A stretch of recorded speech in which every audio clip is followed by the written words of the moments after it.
A special thanks to all the sponsors of the Myth Information Conference 3 in October. Author of the new book, Mythos Christos, Edwin Herbert, Atheist Republic, Godless Engineer, Kenosha Racine Area Freethinkers, Atheist Community of Milwaukee, Freedom from Religion Foundation, the Sophia Wolf Quadracci Memorial Fund for Stem Cell Research. And please remember that your purchase of a $300 sponsorship table for the event includes 1 ticket to the conference and 1 ticket to the VIP party, and also gets you mentions on all of our social media platforms as well as this podcast. And a very special shout out and thank you to all of our patrons who support the show.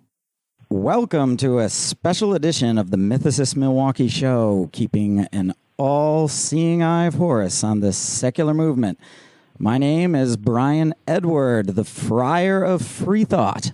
And with me in the studio today is Jason, the Reverend of Rationalism Lawson. And we've got a great guest for you guys today. So, Jason, will you please introduce our guest today? I'm very excited. We have with us here today Joe Nickell. He's the Senior Research Fellow at the Center for Skeptical Inquiry, a program of the Center for Inquiry. He is a prolific author of over 30 books covering a wide range of topics, as you'll see, including skepticism, paranormal investigation, cryptozoology, forensic document examination, carnival sideshows, Kentucky history, and yes, even mint juleps. He's also a writer for the Skeptical Inquirer magazine and a full-time, I think the only full-time professional paranormal investigator. That's awesome. That's very good. That's very good. You did say Center for Skeptical Inquiry. It's actually Committee for Skeptical Inquiry of the Center for Inquiry. But don't worry about it a moment. I'm just worried that mint juleps aren't real. People that work here don't always get it right. Are you I think Brian is a mint julep skeptic. I'm worried now that they're not real. What have I been drinking? Well, you know, if you just take a sip from a bottle of bottled water, you know, you can think of that as homeopathic mint juleps. Okay. So it's there. It's all think in my mind. Yeah, it at least has got to have passed through someone who has drinking a mint julep at one point. Well, it's been an the ice more cube. dilute, the better, so I'm sure it's very potent. I used to make the mint juleps for our solstice, i.e. Christmas, parties, and Paul Kurtz liked them at one time because they're very potent with 2 ounces of bourbon in each. And Paul Kurtz loved them. And at one point, a family member came up and said to me, in all earnestness, "Please don't give Daddy any more of those." Powerful stuff. For being a full-time professional professional paranormal investigator, do you whip that out at parties when people say, "What do you do?" and they're maybe expecting an accountant, engineer, or doctor? Well, I have been known to, but of course, if I don't want to get into any kind of brouhaha, I just say, "Oh, I do some research or something," because you will get people started if you mention you're a paranormal investigator. People will, first of all, assume that you believe in ghosts and that you're one of those guys. So I always say I hasten to explain that I'm working with a science organization and we're skeptical. I ran into the same thing just telling people I was going to be doing this interview. If they hadn't heard of Joe Nickell, which they're bad people, I don't know why I hang out with them, but what's wrong with them? I know, but when I would tell them, "Oh, he's a paranormal investigator," I would get the same looks that I'm sure you've gotten hundreds of times. Yeah, but I was just down in Pennsylvania in the Laurel Highlands, it's called, at a campground there, and a couple of guys. I walked out of the office, the campground office, were waiting for me, and they said, "Is your name Nickell?" And I said, "Yes." They said, "Are you Joe Nickell?" And I said, "I am, and I can prove it." And I gave them one of my wooden nickel business cards. I saw those. Those are great. And it turned out they were they were both Bigfooters, as I call them, and one was also a paranormal investigator, investigated hauntings. But we got along fine because I do a lot of work. A lot of my work involves me out and about. So I'm a hands-on guy. I've been in more haunted houses than Casper.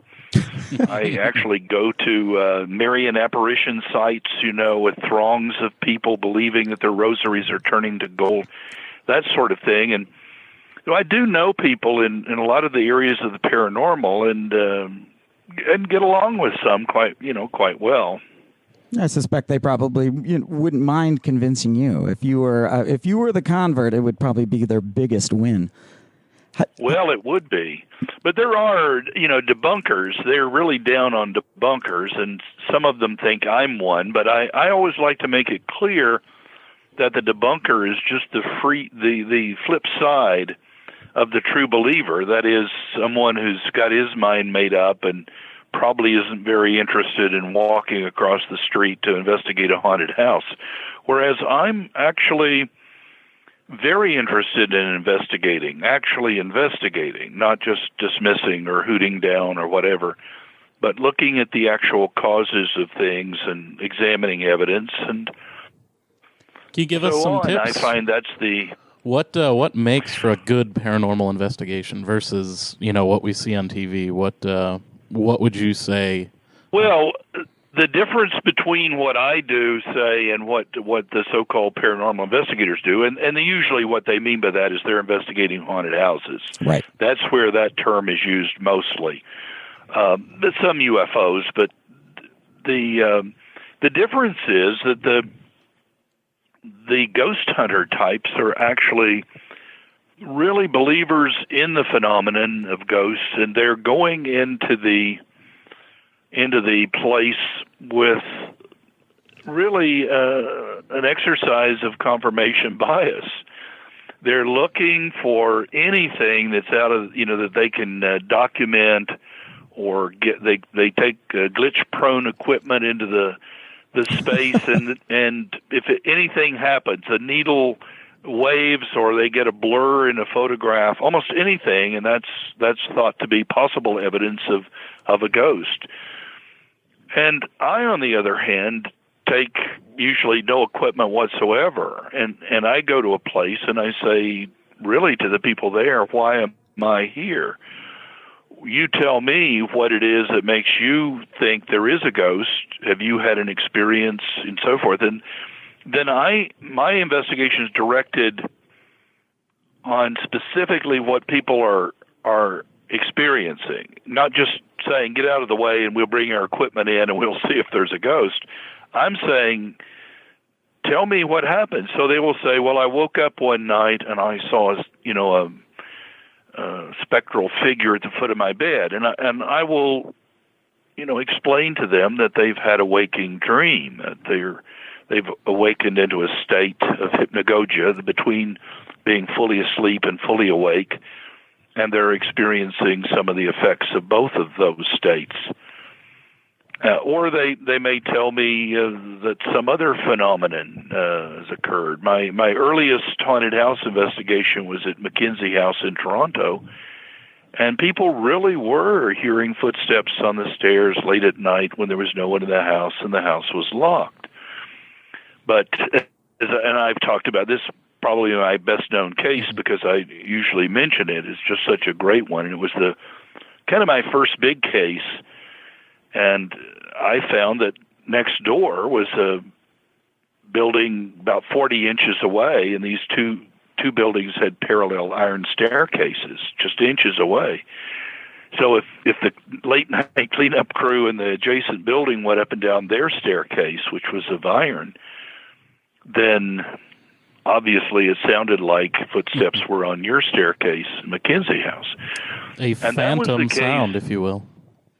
Yeah, that was the case that did it for me to realize, look, this is how you have to do it. You can't do this from your armchair. You can't just say, oh, these people are probably hoaxing or whatever. You really have to go and go on site and see what's happening. Right. So, in fact, they were hearing footsteps. So that part is confirmed. They really were. And people often are quite earnest, and honest about what they've seen, a lake monster or Bigfoot, and really think that I'm talking to someone who's telling me very truthfully what they've experienced. And the more I do of this and the more I understand things, I believe, yes, indeed, you've had an experience. Now let's see if we can explain this. Because that's what I think a detective does, is he tries to actually look into things with the intent of explaining them. Mm-hmm. So, not just in saying, well, there are no ghosts, mm-hmm. which is what the debunker is basically doing. Right. You would have to keep your mind open to the fact that there is a ghost. You just don't have any evidence yet. Right. There might or might not be ghosts. Of course, I'm not saying that when I arrive at a lakeside, I think it's 50-50 whether the monster is real or not. Sure. Obviously, these things are very unlikely on the face of them. A ghost is unlikely because there's no energy that could get up out of your body at death and walk around and hold together for 100 years when the source is gone, and that has no brain and could walk, talk, and say boo. I mean, it's just scientific nonsense. No doctor would diagnose you with a disease that hasn't been documented. You wouldn't make up a disease and say you have this.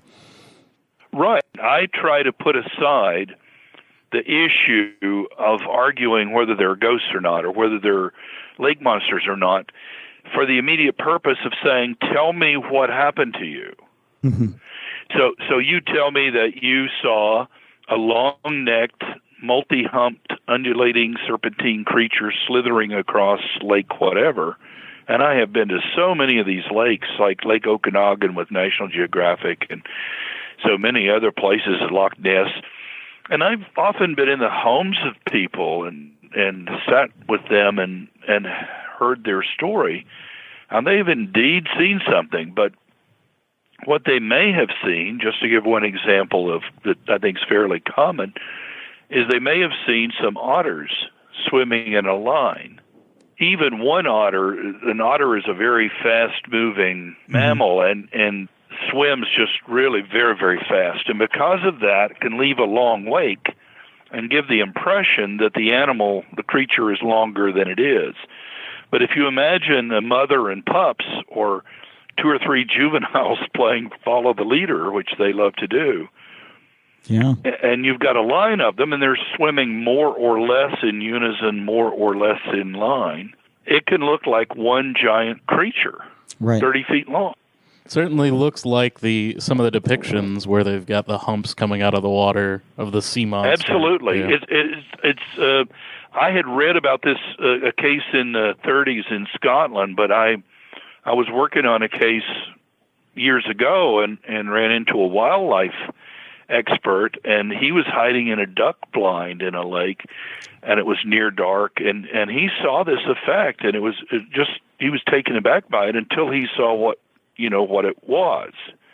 He came to see what it was, but he convinced me this is a powerful illusion, and I've since been collecting from people whenever they have seen something and they know what it was. I try to, file that away, that may happen to someone else.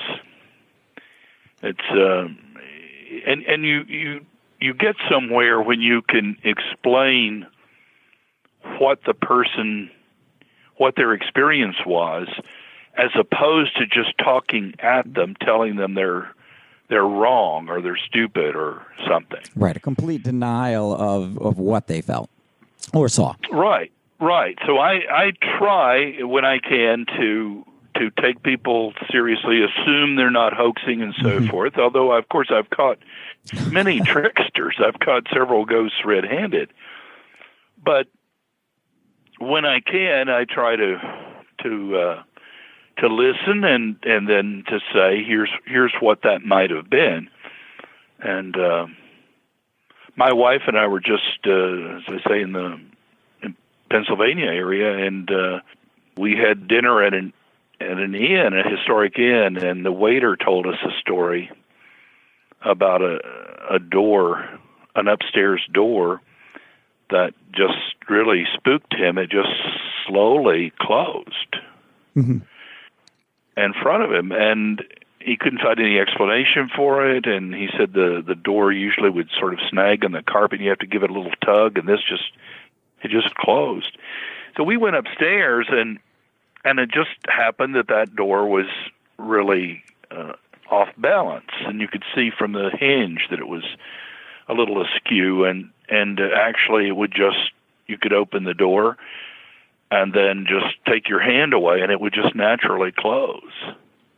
Whatever the conditions were that spooked him, if he had taken a little time to experiment, but see, people jump to a conclusion right away if they're superstitious.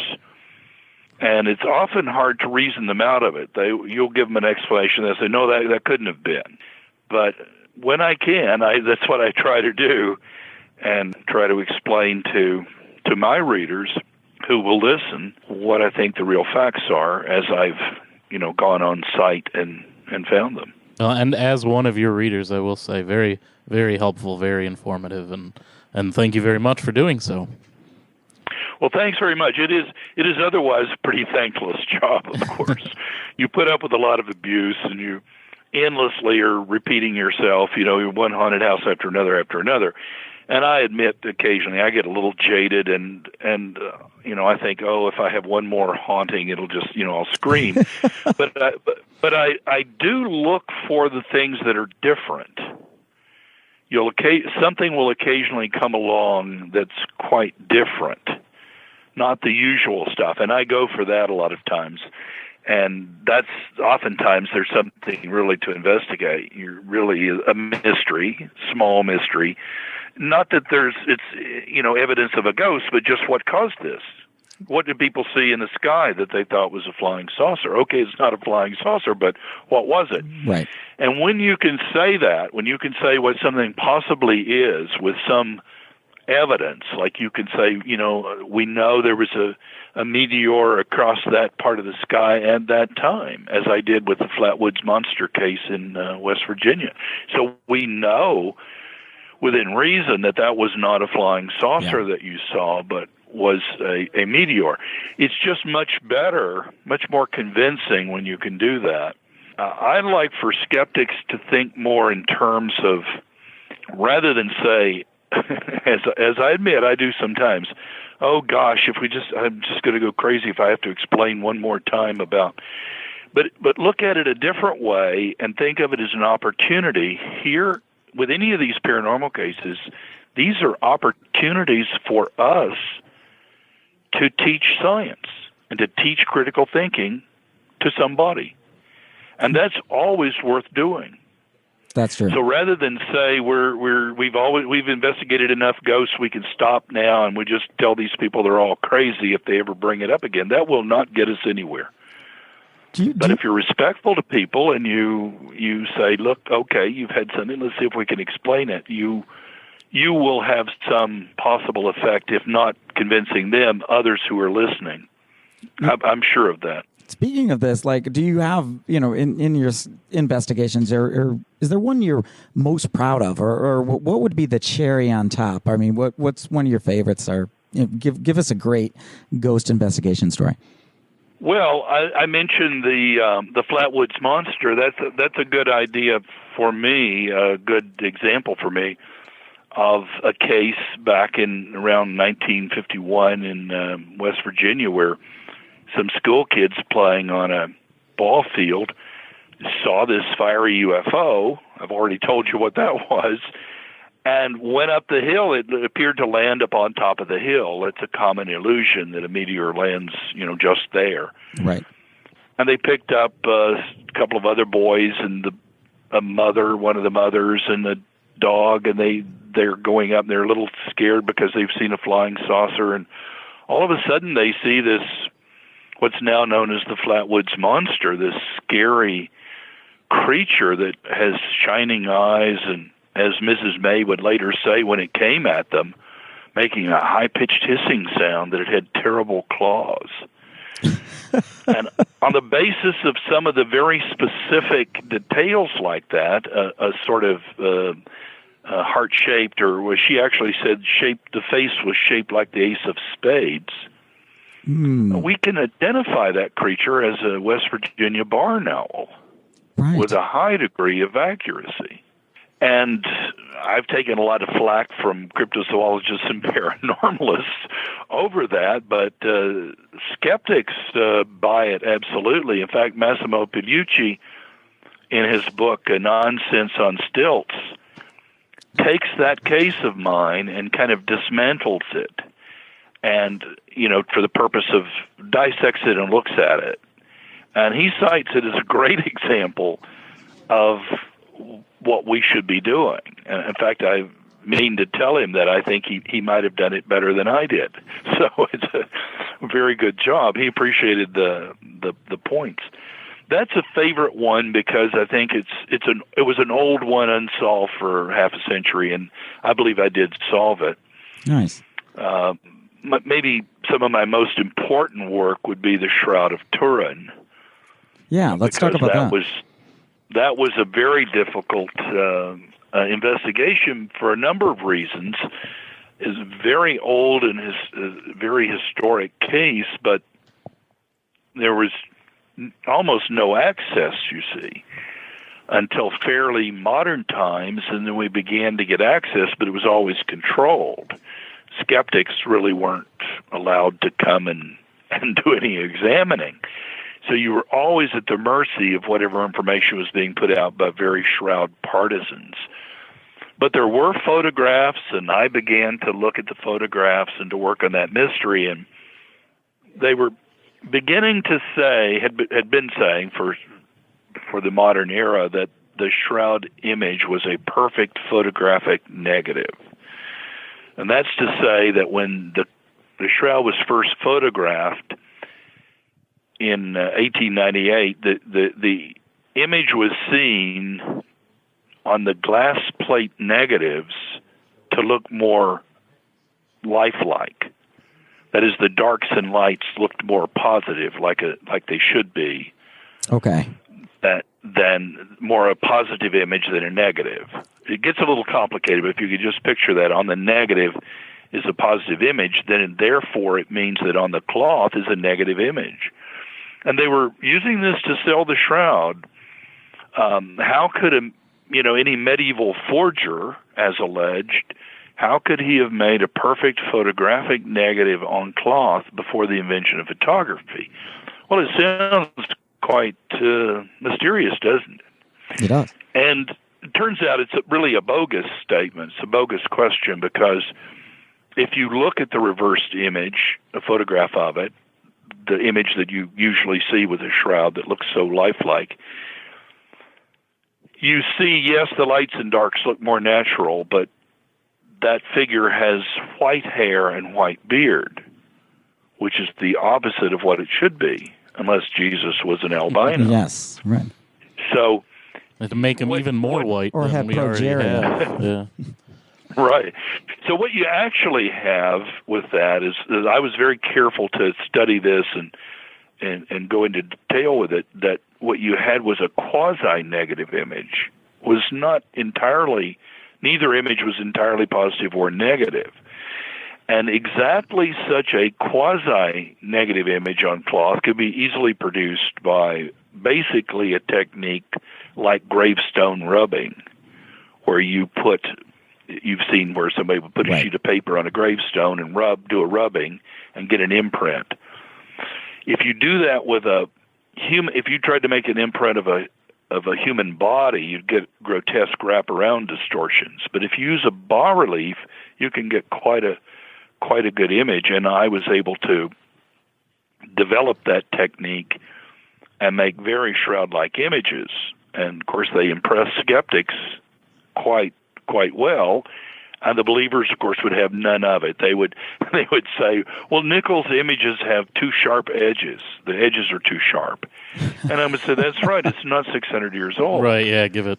Yeah, but you would just be constantly, you could see that they were entrenched, and that nothing, for some of them, I would say this, nothing anyone ever says will dissuade them. Nothing could ever happen that would dissuade them. Yeah, we even had a conversation right here. It was about a week ago during one of our meetings, and this is a group of atheists and free-thinking people, and the conversation was, boy, that Shroud of Turin, I don't understand how that could be a forgery. It's so perfect. And I just think, no. Well, you see, I wish I had your book there to throw at him, but I didn't. So yes. You know, my latest, the Science of Miracles book is quite heavy, and it's good for hitting people over the head with.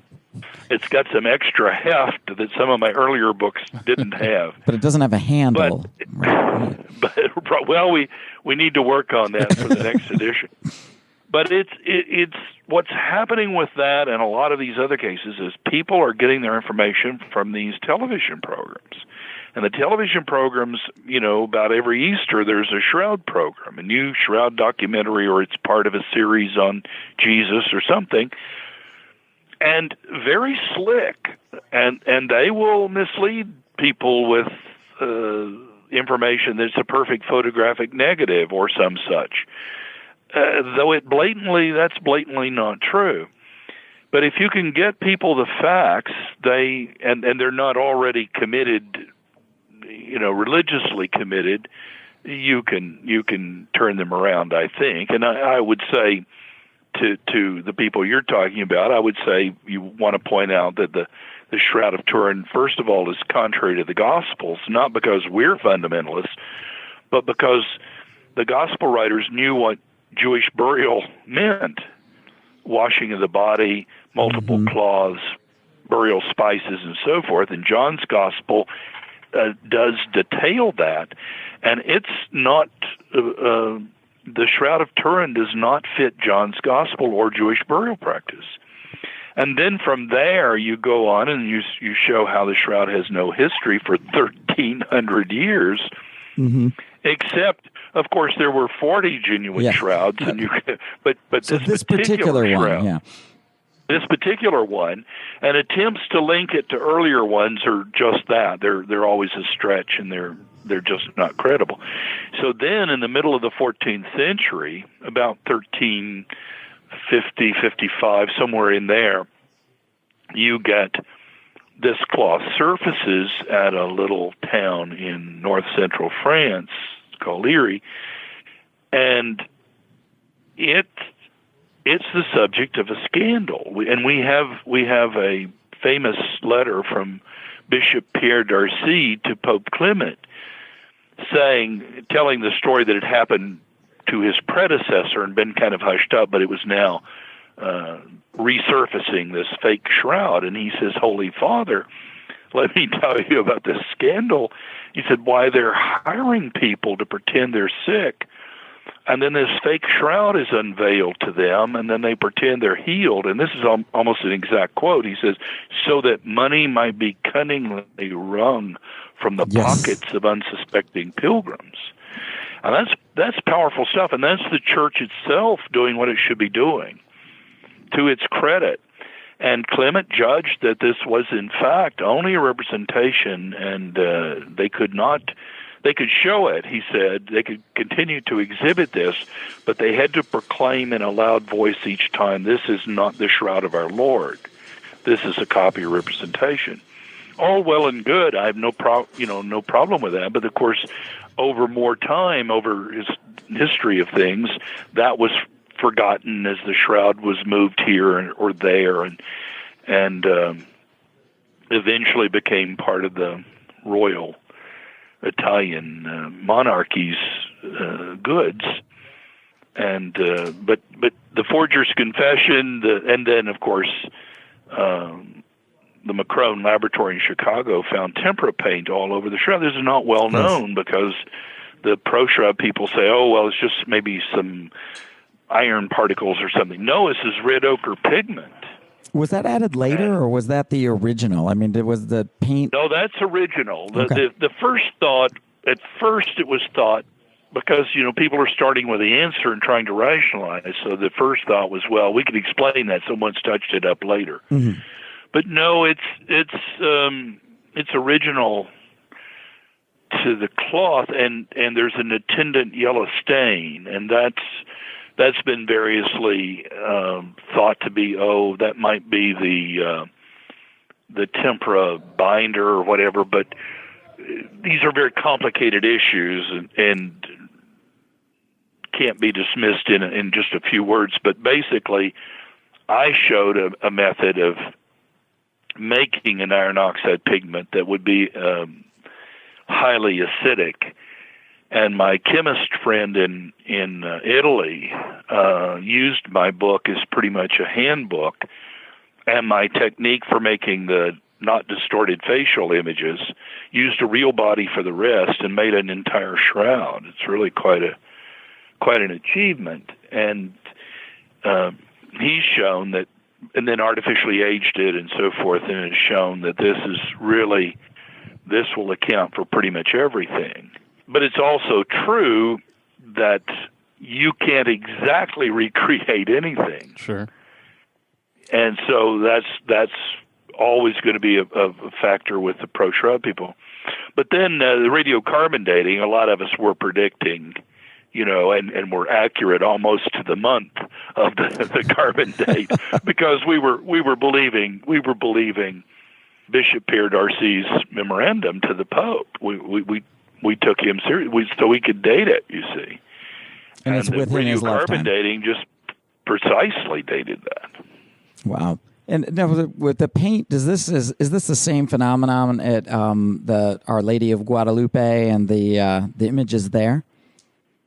Well, somewhat, in that that is painted with tempera, but the shroud may be only a powdered pigment rubbed on, as opposed to the image of Guadalupe appears to be painted more traditionally, but it is using a tempera paint.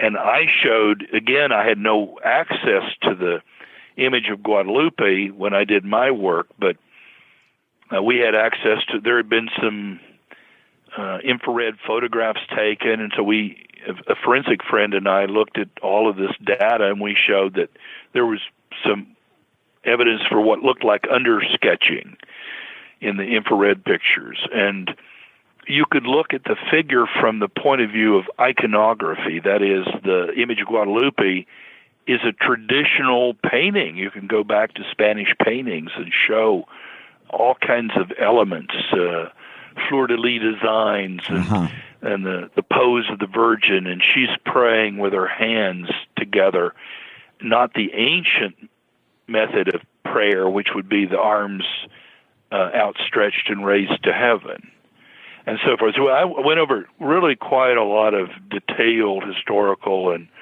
iconographic work to show that that image was a traditional image, and then there were photographs that showed what you could clearly see was flaking of paint, and so we were showing these kinds of things and making a case.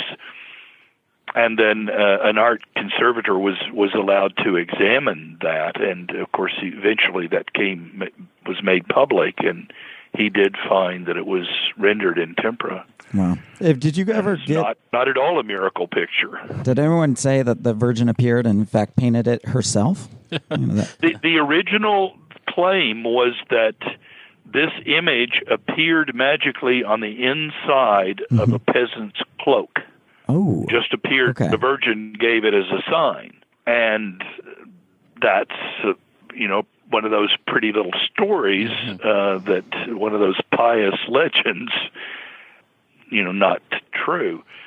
There actually is some historical evidence that written account here and there, and you could piece together. But one was that a commission ages ago had looked into this.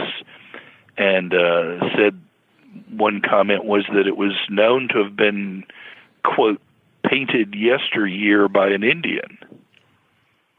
And other sources that it was painted by the Indian painter Marcos, a known Native American artist. And that would kind of explain why the image of Guadalupe has a sort of not a Caucasian figure like the usual Virgin Mary of Spanish paintings, a sort of darker Madonna, more indigenous-looking person. Which is the target audience, of course. Right, and also there's some syncretism in the whole business of it, in that here comes the church having subjugated the native population, and it just happened that the Indians had a virgin goddess named Tanatzen, and a shrine to her, and so the church just kind of told them, well, you're close, you just got that a little wrong. Her name is actually the Virgin Mary, and we want the church built here, and they just really overlaid Catholic doctrine onto the native mythology. First time in church history, it's called syncretism. Pardon? It's the first time in church history, I'm sure. Right, that is. Well, it's actually a rather recurring theme, but it worked. You know, the native population was pretty much subjugated and taken over by that method. I've had my own experience with a miraculous sign. My sister used to live in right outside of Tampa. And one Christmas, we went to visit her, just happened to be 1996, and she worked right down the road from the miraculous appearance of the Virgin Mary of Clearwater. And I got to see that circus. Oh, the Clearwater Virgin on the window of which is a sort of bank building, I believe. Yeah, financial building down there. Yeah, she worked right down the road. Yeah, financial building. I've been there, and I was saddened that a kid broke the window with a slingshot or whatever, deliberately, I guess, vandalism. I don't think that's the proper response. No. But I was there once, and we wandered around the building and found some other images. And what was happening was that the water from sprinklers was leaving deposits on the window. And creating, stains, and then the mind was doing the rest. Yes. Yeah, I found it very funny because I got kind of the inside story on the news.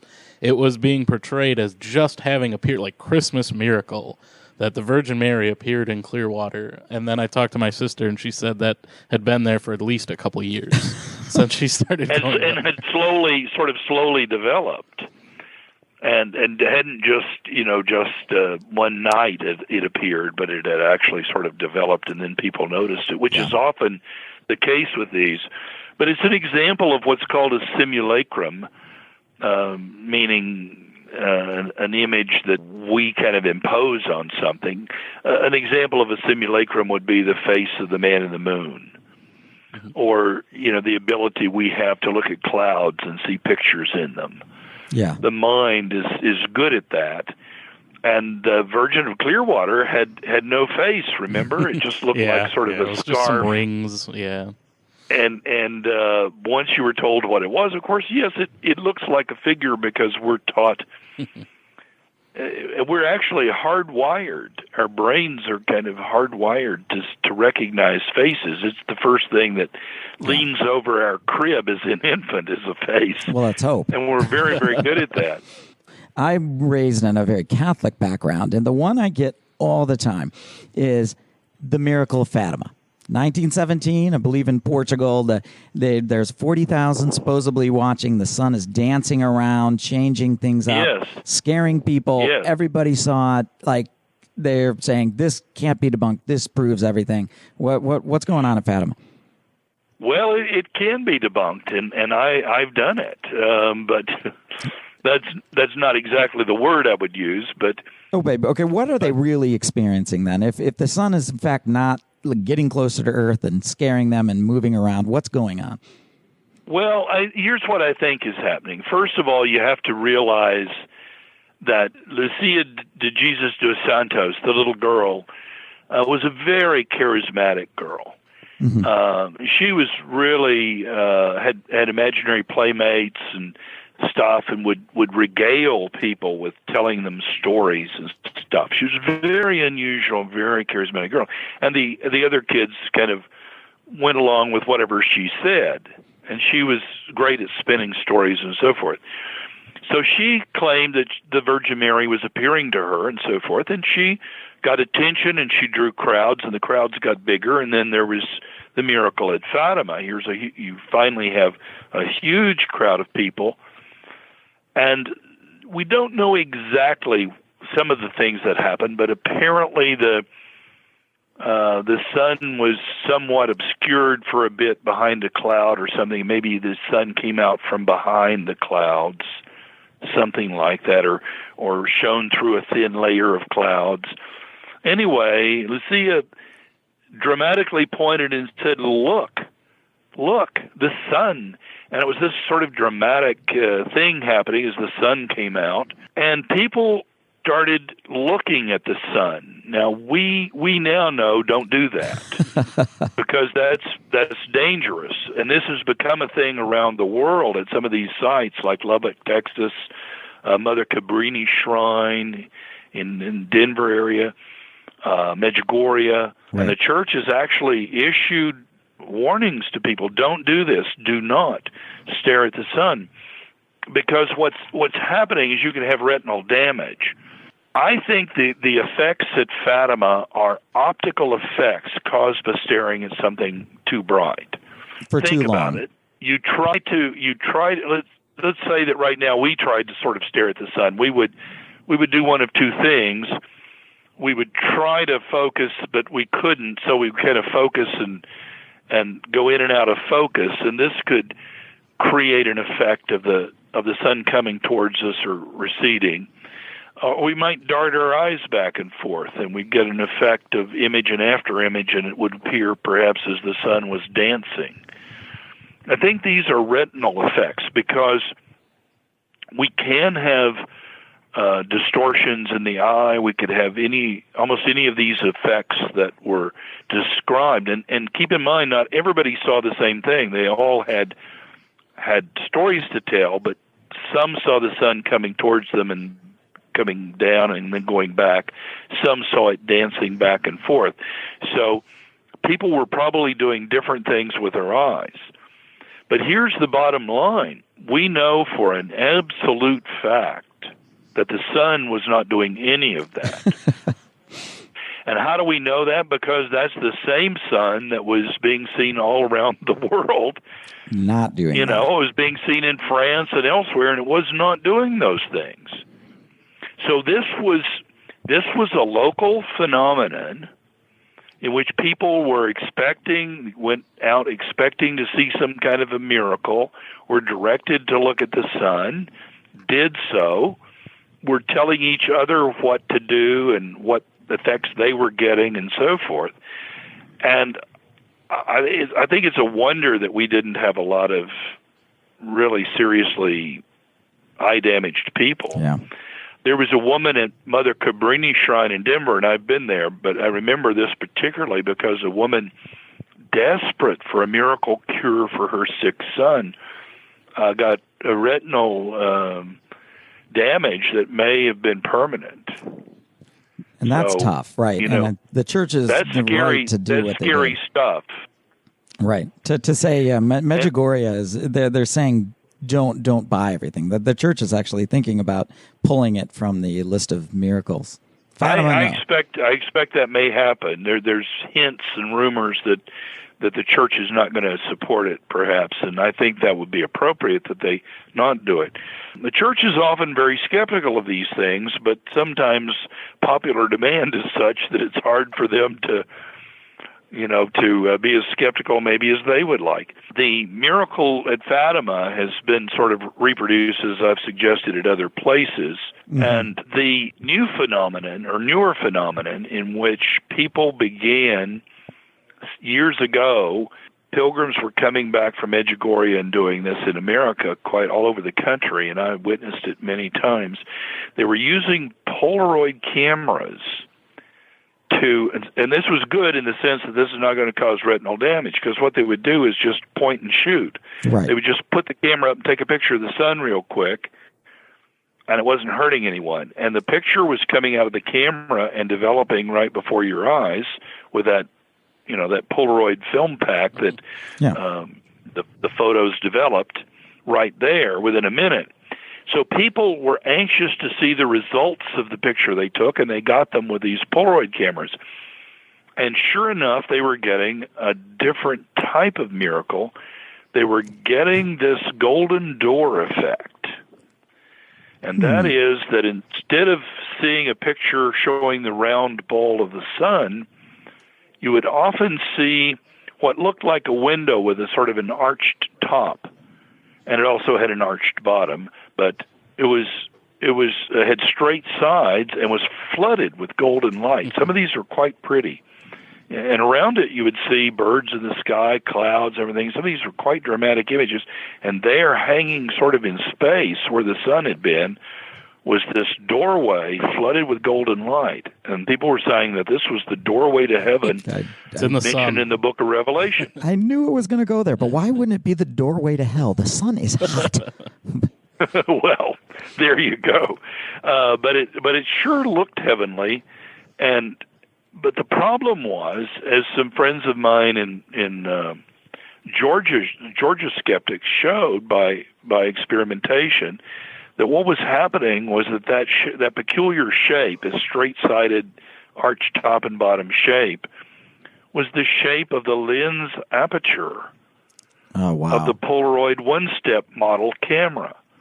So whenever you saw this, you not only knew it was a Polaroid, you knew which model Polaroid. So you could and it was not, as they were quick to point out, it was not the doorway to heaven, it's the doorway into the camera. And the camera simply wasn't made to photograph something so bright. So what was happening is it would just get overloaded, and then that would be very bright in the center, flooded with light, but then around the edges you would be blocked out, sort of like a stencil, and show the shape of the doorway. Really quite an effect. So I began to make these. I went on CNN once and made one from my backyard and showed that we could actually do this unfailingly. You could make these anywhere, anytime, with Polaroid one-step camera. And that phenomenon is pretty well gone away. I don't know whether it's because I had any effect, but at these Marian apparition sites where someone would have a message from the Virgin Mary, and pilgrims, many of whom had been to other sites, including Medjugorje, would come by the thousands to some of these sites, and I showed up at some of them. And that was one of the phenomena, the golden door photos. Another was the rosaries turning to gold. Tell us about that. And this was people would have these silver rosaries with a silver cross, and at these sites they would begin to turn a golden color. And I looked at many of these, and I had a Bausch & Lomb illuminated magnifier that I examined many of these with. And here's what was happening. I mean, it really did look spotty and was getting a distinct gold color and so forth. And at first thought, you would think, yeah, it's in the process of turning from silver to gold. What was actually happening was this. These were cheap crucifixes and cheap rosaries that were made of brass, hence the later golden color. Mm-hmm. But they had been coated with a very thin wash of silver. But it was very thin because these were cheap. So it wasn't a thick coating. So when you bought them and they were new, they were silver colored. But as you rubbed them in your hands incessantly, you're rubbing the silver off and the gold color is showing through. And that's definitely what was transpiring with many that I saw.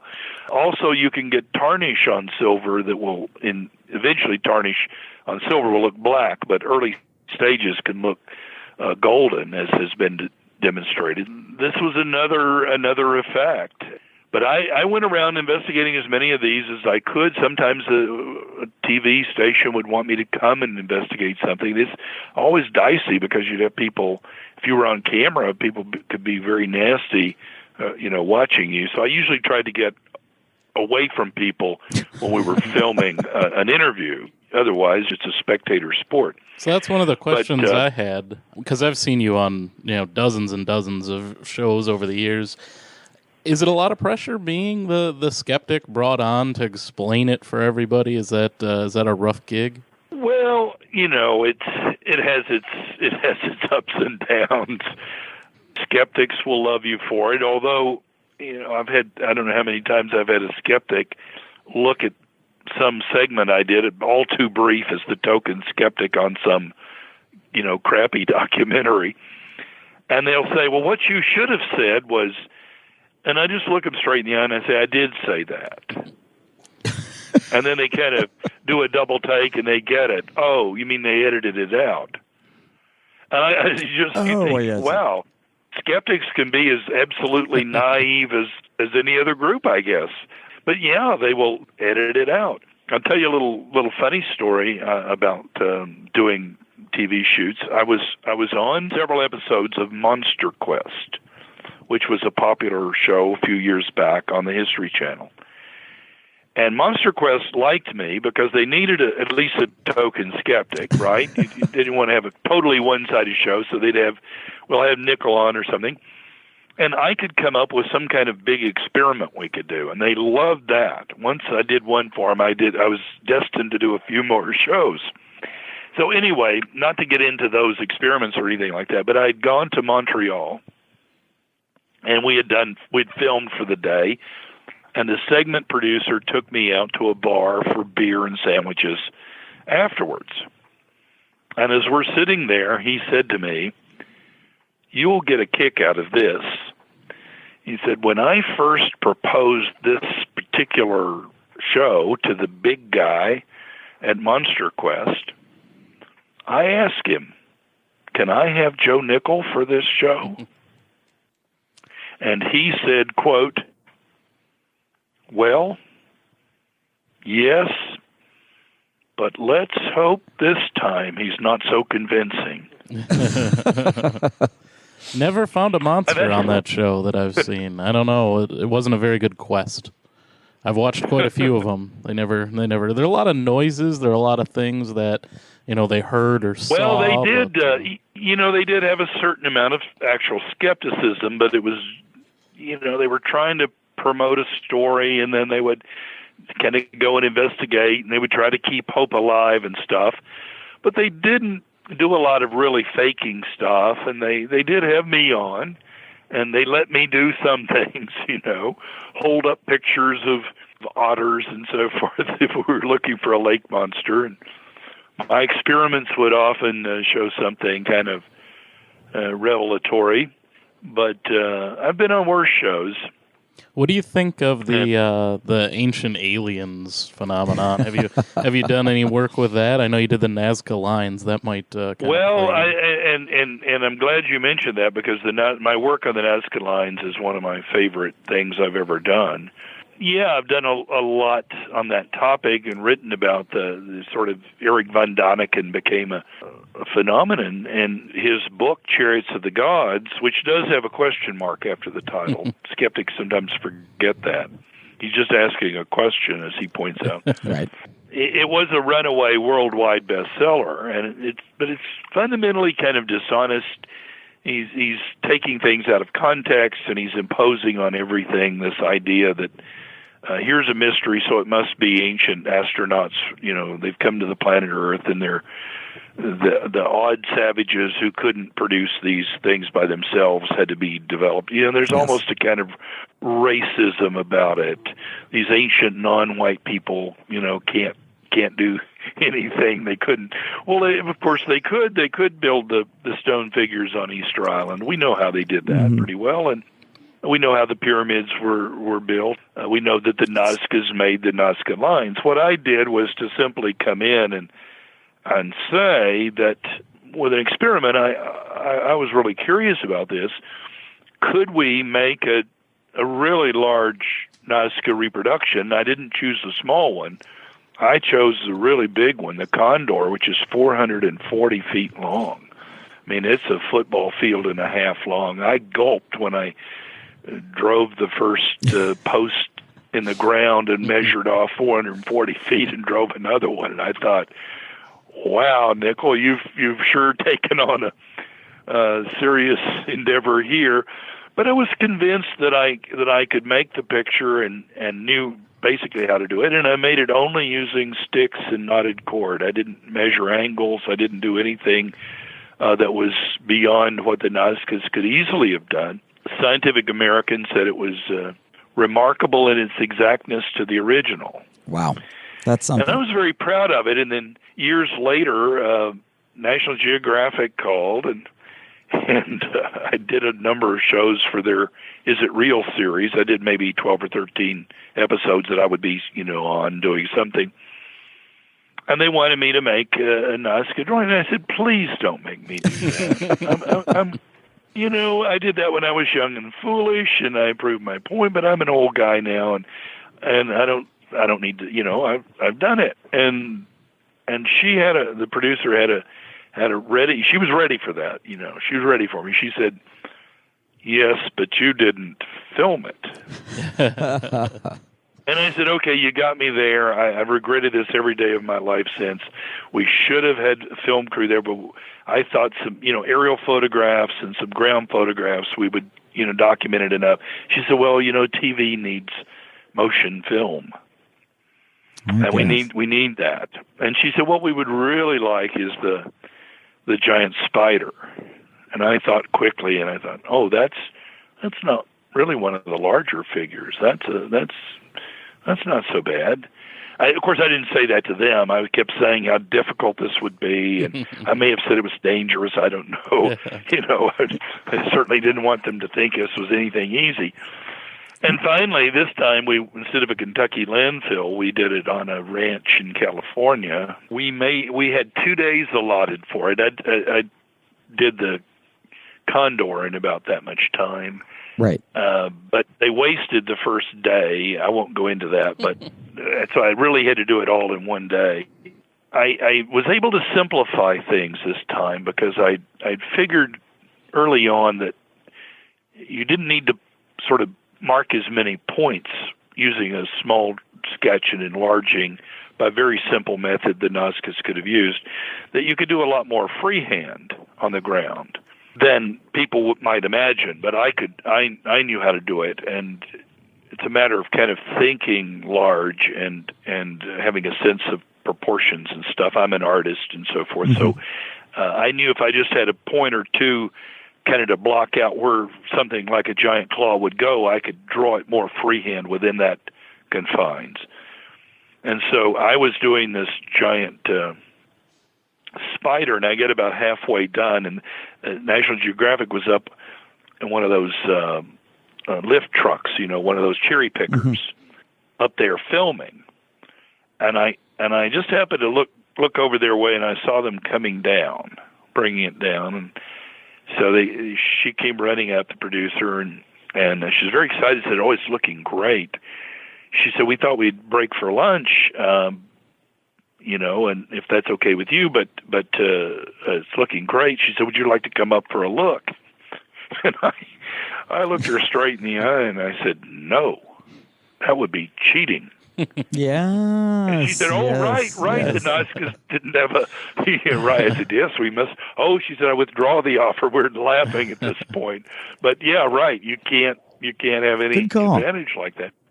So we went for lunch, and then we came back, and I finished the other half of the figure. And eventually I did go up and get some snapshots, and then I have a picture of me that they made for me with my camera looking down on this big figure, and you see this little bitty tiny fellow standing in the center, and that was, I tell people this is a picture of Spider-Man.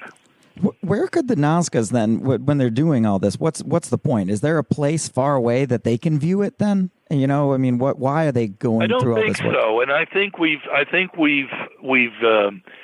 there are figures on hill slopes, or there are figures near hills where you could get some vantage and see them, but there are others that are not, and I think people have sort of misunderstood and thought that they were meant to be seen, and maybe meant to be seen by the gods in the skies, and von Däniken followed that up, maybe to be seen by the spaceships. But what the Nazca figures are, in my opinion now, and I don't claim any originality with this, my friend Tony Avini from Colgate University is, an expert who's been studying those figures for years, and he calls them labyrinths in the desert. I've written about this, and maybe I've helped develop a little bit of the evidence, the argument a little bit, put it together in a certain way. But here's the thing.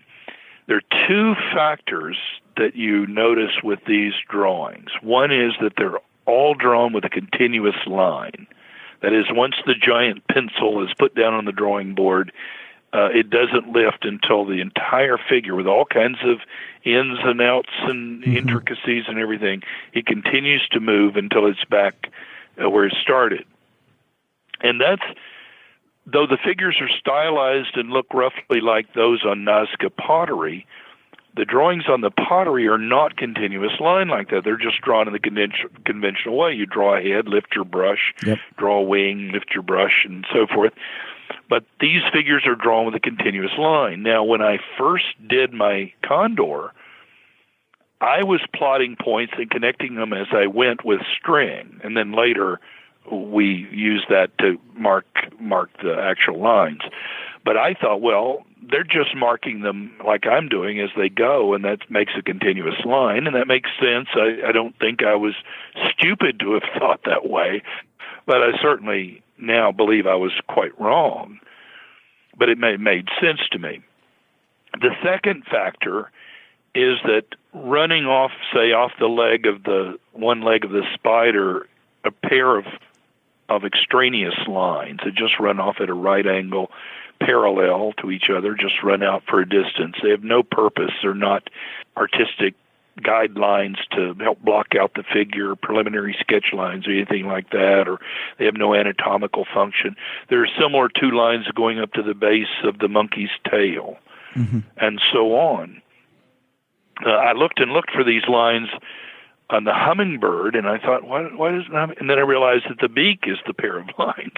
But it took me a little bit of, whacking the head to think, I could have a little flow there. So now if you put these two realizations together, the continuous line figures and the extraneous pair of lines, I'll give you one more point, and that is that on the ground, and I've been there, flown over them and walked at Nazca, the figures look like footpaths because the desert is covered with gravel, and where the lines are actually made by picking up the gravel into baskets, and then they've been dumped into piles off to the side. And so they look like footpaths and actually about the width of a footpath and so forth. Put all this together, and if you start on one of the extraneous lines and start walking, you will walk into the figure, traverse the entire figure, and come out the other line. Okay. So it's a ritual. That is powerful evidence, yes. And now I think we just can infer, as reasonable beings, this is pretty good, pretty strong evidence. I've challenged college groups, come up with another hypothesis, but you have to account for these facts. You can't have separate explanations for each one. It's not going to be as good for Occam's razor as one that will pull it all together. And so these are ritual walking paths. I wish we knew more. I've suggested that maybe the different animal figures and so forth are totemic. They may be the totem for a clan or a group. We don't know. Vini certainly thinks they're ritual walking paths, and that the rituals may have involved what the Nazcas were desperate for, and that's water. I think those are all very reasonable thoughts. Right. That has to do more with having these are kind of labyrinths or ritual walking paths. They may have been aware that they could be seen up in the sky by the gods in the sky or something. But in fact, Von Daniken's idea that they were to guide spaceships, you have to fly in pretty close before you can see these figures. I mean, they're large from our little human standpoint on the ground, but from way up in space, they're pretty insignificant. Yes. And wouldn't really be helpful I'm the only one that I know who's made 2 Nazca geoglyphs using sticks and knotted cord, and I'm proud of that.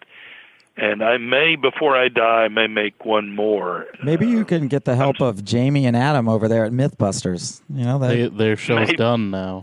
Oh, yeah. Maybe. I don't want to. I've had people interested in maybe filming me make one, and they'll say, hey, what's the secret method you're going to use for this one? And I say, well, I'm not going to tell anyone.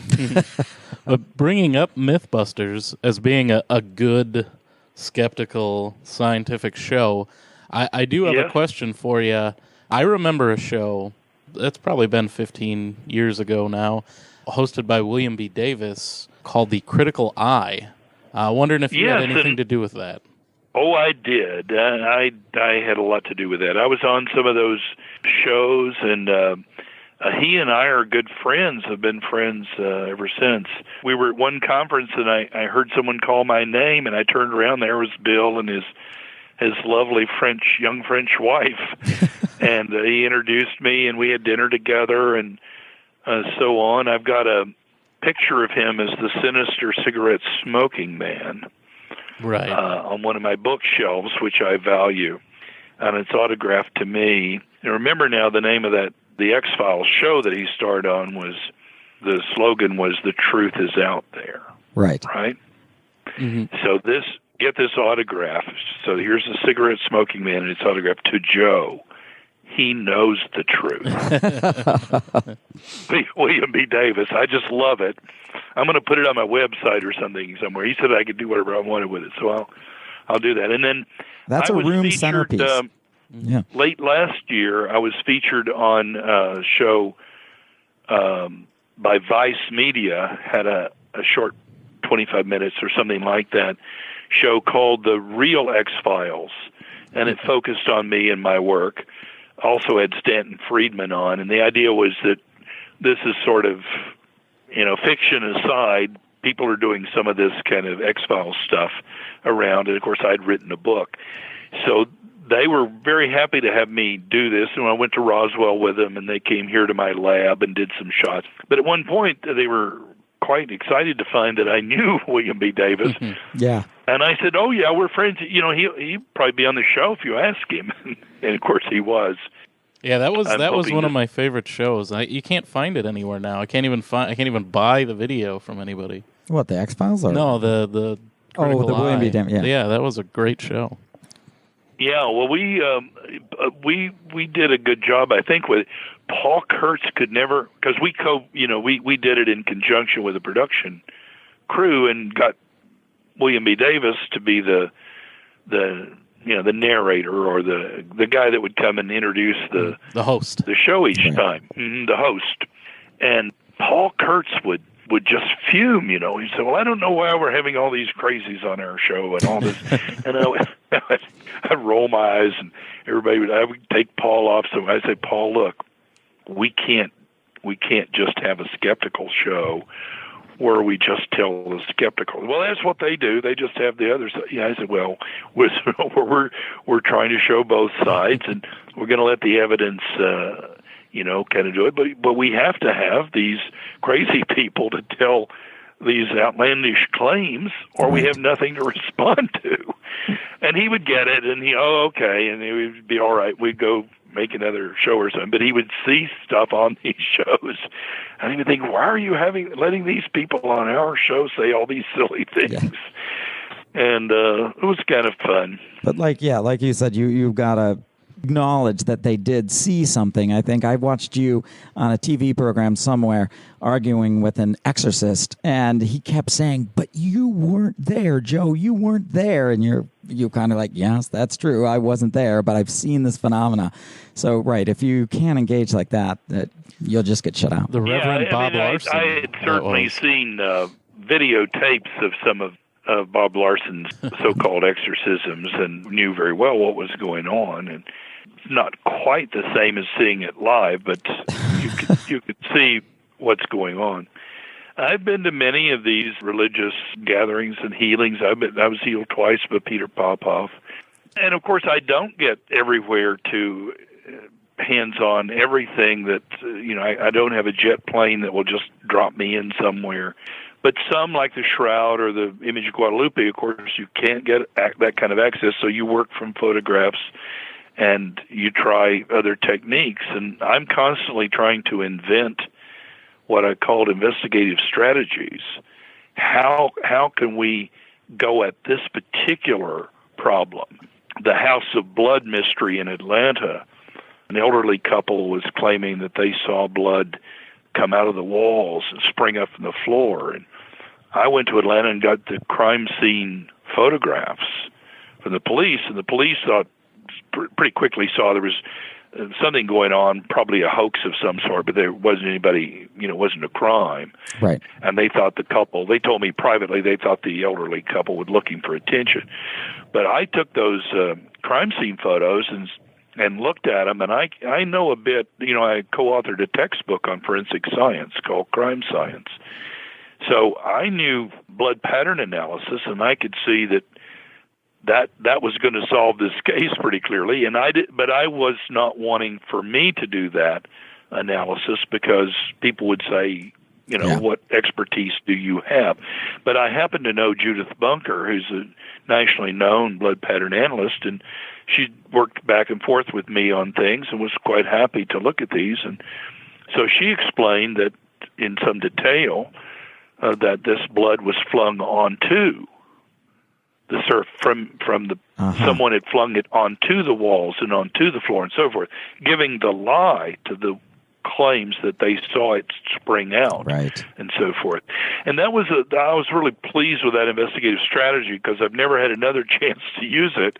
It was a sort of one of a kind, but it was a pretty neat way to look at this evidence, photographic evidence that we had, and make analysis out of it. That's great. You summoned your inner Dexter. It's been wonderful talking to Joe Nickell. For my money, he is on the skeptical Mount Rushmore. Yes. We got Harry Houdini, we got James Randi, we got Joe Nickell, and then there's maybe an open spot. Maybe we'll fit Ben Radford in there at some point. Wonderful analogy. Wonderful analogy. I've been wanting to ask you that question on Fatima for a while, so thank you for entertaining me there. Just a pleasure talking to you. My pleasure. Thanks for having me. I enjoyed it. Well, thank you very much. All right. Thanks. Bye. This has been a special edition of the Mythicist Milwaukee show. We hoped you enjoyed Joe Nickell as much as we did. Thanks, everyone.